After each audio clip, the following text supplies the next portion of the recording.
So I have spent the last 6 days in Hoi An. I'm going to now be going up to Da Nang, taking the Hoi An Pass, the long route, all the way up to Hue today. It is Top Gear's like most recommended route. This is supposed to be one of the best motorcycle boot routes in the entire world. So I am really, really psyched to be doing this. Get ready for it.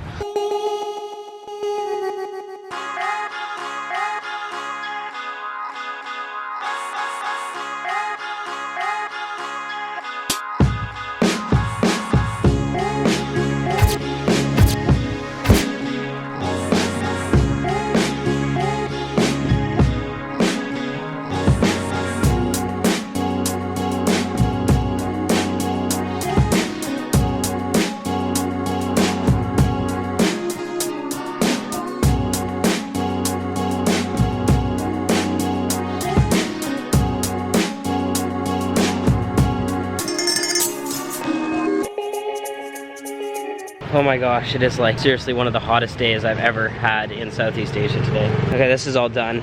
Now it's just time to go. So today I'm gonna be taking you guys along the Hoi An Pass, like the best motorcycle route you can take in Vietnam. I'm gonna be stopping a lot. There's a short route and there's a long route. I'm gonna be taking the long route today along the coastline. The short route's 3 hours, the long route, I'm not really sure exactly how long it is, probably like over 4 hours.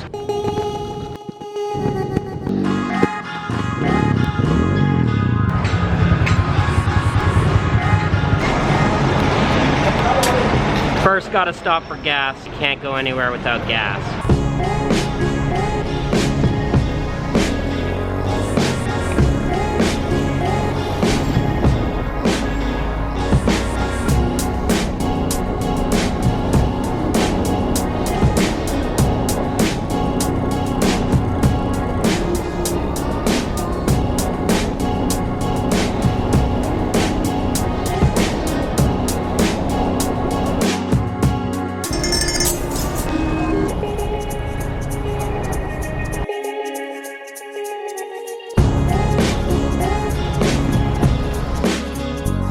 So I finally made it on the Hoi An Pass. Going from Hoi An through Da Nang was just like madness, but once you get on the Hoi An Pass, oh my gosh, your world will change. So right now, I'm taking the route to go north. Some of you might be already in the north and coming south, so basically every single thing I'm gonna tell you, you're just gonna do the total opposite. So as I said before, the Hoi An Pass is one of the most like gorgeous roads in the entire world to take a motorbike on. Top Gear rated it like the best route ever. And like, you kind of think, okay, like there's a lot of amazing roads. Like I've taken the coastline of South Africa and it was just like to die for. And I'm like, I haven't really seen any like amazing coastline in Vietnam yet until I came here. Like, look at this. Oh shit. That's beautiful. I'm psyched. I'm happy I'm taking the long route. We're gonna have fun. And I think to myself, what a wonderful world.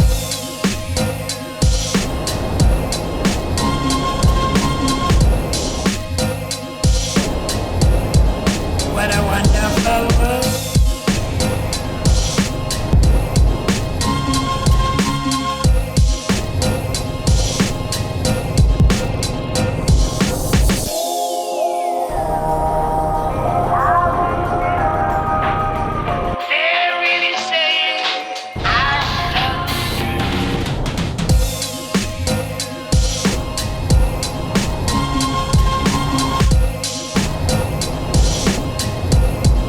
What a wonderful world.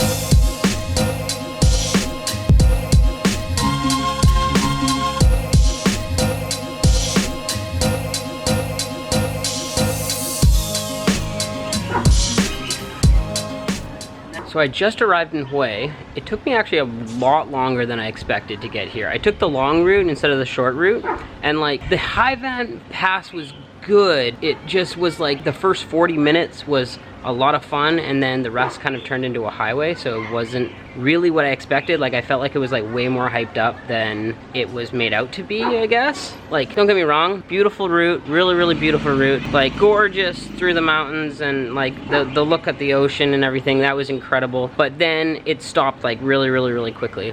So taking the long route, I wouldn't advise. Take the short route because the long route literally just took me through like construction and like potholes and super like dirty roads that were like one lane where you couldn't pass dump trucks. So it wasn't worth it. Take the short route, save yourself some time, spend a little bit more time in Hue, or if you're coming the other way, spend more time in Hoi An for sure than taking the long route around. I just realized there's dirt all over my face.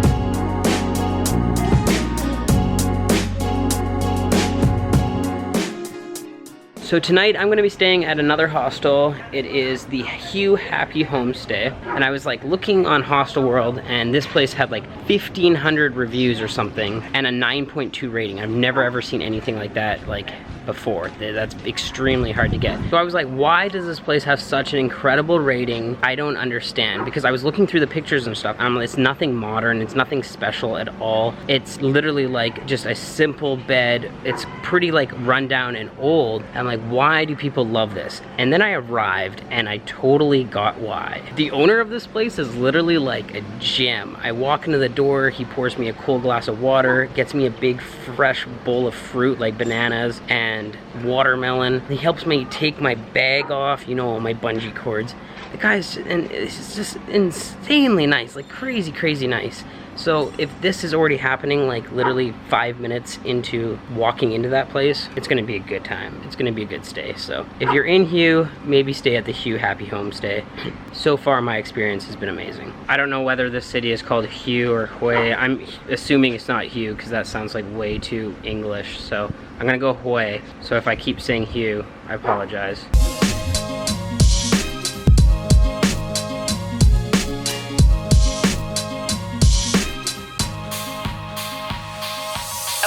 Of the rainbow, so pretty in the sky, are also on the faces of people going by. I see friends shaking hands, saying how do you do. They're really saying I love you.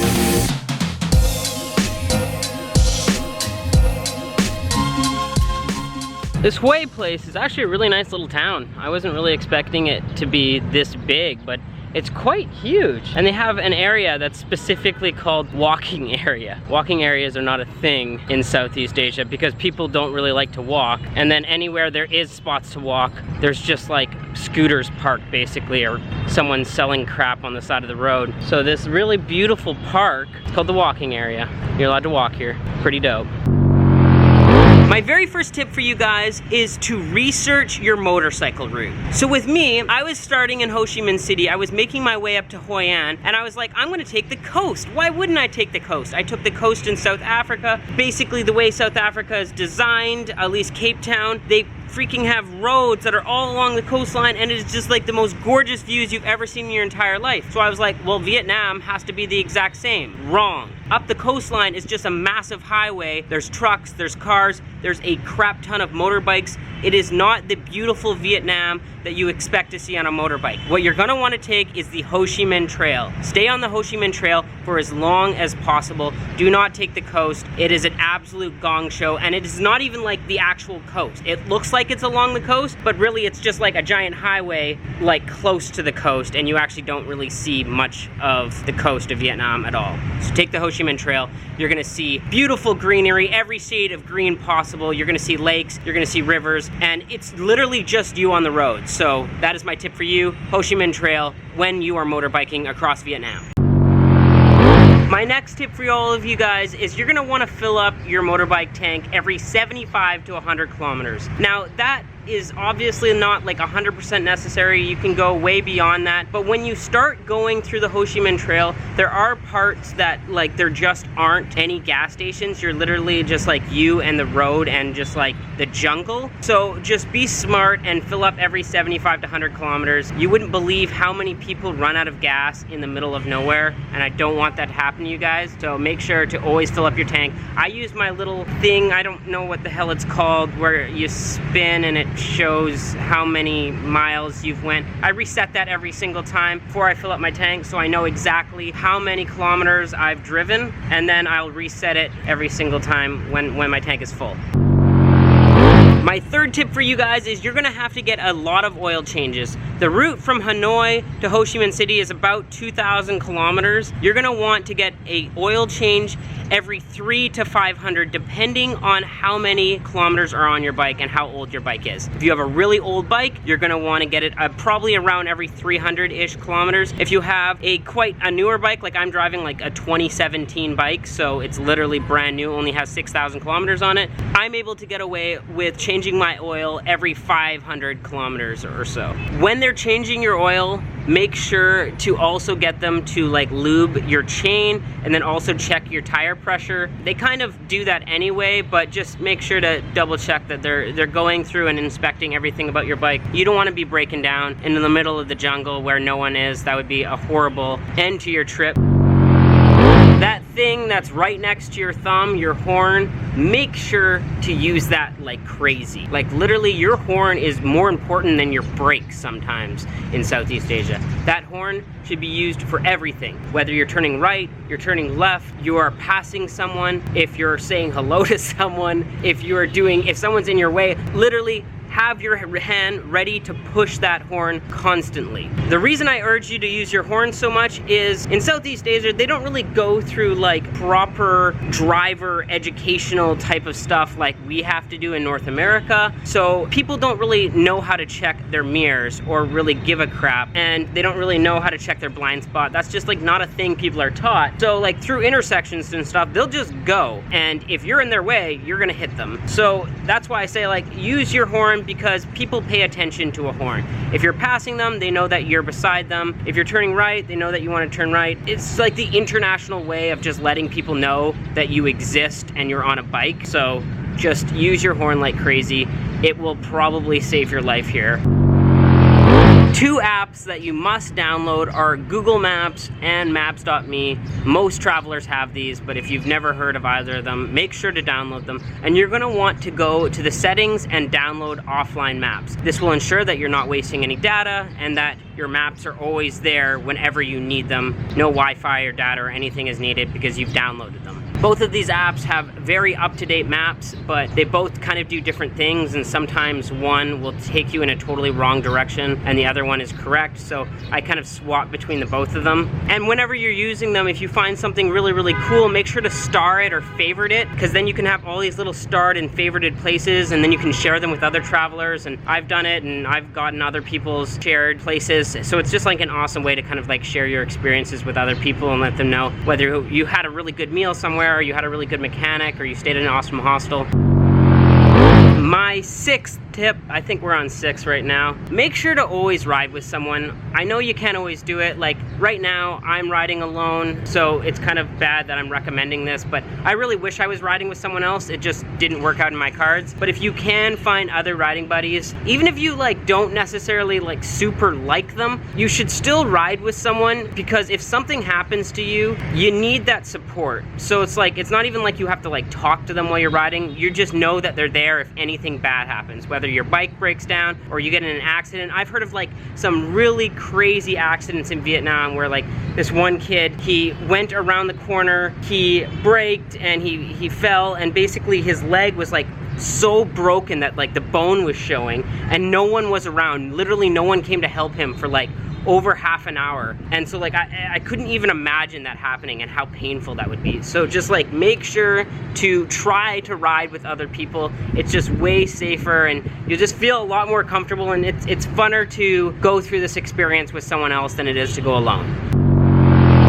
My 7th tip for all of you guys is be very, very careful using your front brake. Why is this? Believe it or not, the #1 cause of motorbike accidents in Southeast Asia is front brake accidents. So this is where it gets super confusing. So on a motorbike, you have your clutch in your left hand, you have your front brake in your right hand. They start to lose control, they panic, and then they pull that front brake and it freaking causes them to go in an instant accident because it's just a bad idea to do. You don't want to be pulling your front brake. Your back brake is what controls everything, is what's going to stop you. Your front brake is just there to assist your back brake. So I use my back brake probably 70% of the time, and I use my front brake probably like 30% of the time. Sometimes I'll use both brakes, but your back brake is your foot brake, and it's what I have to get used to like kicking down on.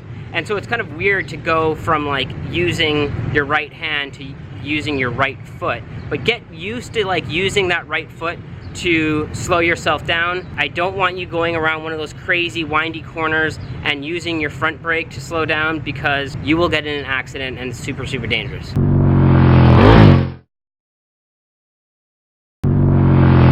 My 9th tip for all of you guys is, if your motorbike for some reason does not start electrically, if you hit the button and it's just not working, you do have a manual start. It's that little tiny thing on your left hand side that you can flip open. It almost looks like you put your foot on it and you flip it open, you kick it a couple times, you add a little bit of gas, and it should start no problem. Make sure to always use that. Don't panic if your bike is not starting immediately with the electric start, because you always have that manual start to rely on. And my 10th and final tip for all of you guys, I thought I'd end on an even number, is talk to as many travelers as possible. This also seems like pretty normal, but if you are like an introverted type of person or you don't like talking to people, try to break out of your shell and just talk to other travelers.